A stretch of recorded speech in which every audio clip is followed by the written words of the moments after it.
we saw Basil as someone who was tremendously class conscious, who was always trying to become a little bit grand, who adopted attitudes of superiority over people that were really quite unjustified, and someone who was fundamentally terrified of his wife.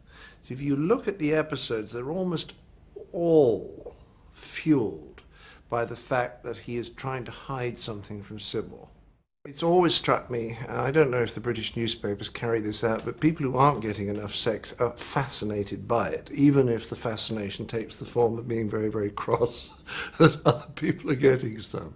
And that's obviously Basil's problem. I mean, I'm not quite sure when he and Sybil last did it, but it's a very, very long time ago, somewhere around the Second Punic War, I suspect.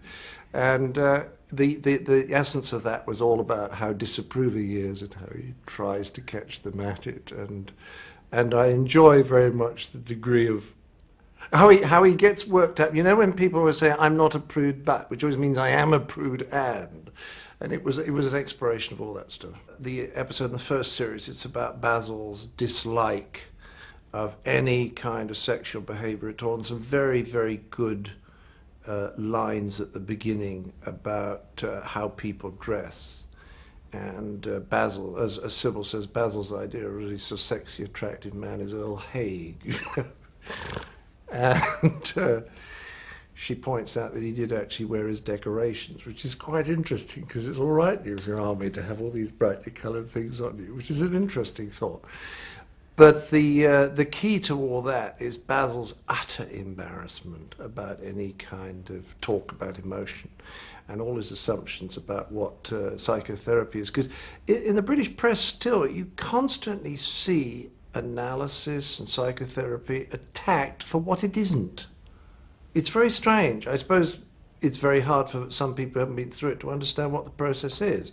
And maybe I've been lucky with the therapists that I've had, because there are bad therapists in the same way there are bad plumbers and bad doctors.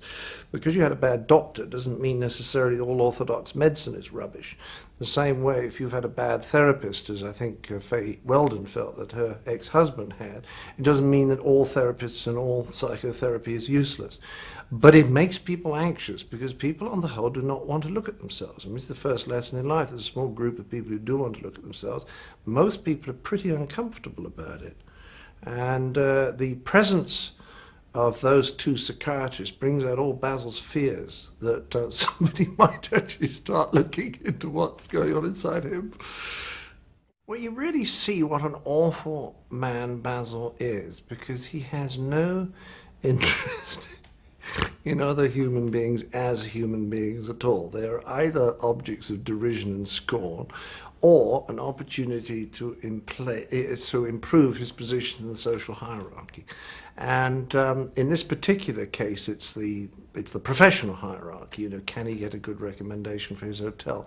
And I love the idea that by having different people arriving and him never quite knowing which one of them was the inspector or not, he would switch from one way of addressing them to another and back again without any kind of consistency, so that you could see really what a bastard he was. I mean, that's the thing about Basil. He's an absolutely awful human being. But the strange thing about comedy is that if an awful character makes people laugh, think of W.C. Fields, people feel affectionate towards him. It's insane, because if they had to sit next to him for 5 minutes at a dinner, they would absolutely not be able to cope with him. They would loathe him. But because he makes them laugh, they think deep down he's all right, and he isn't.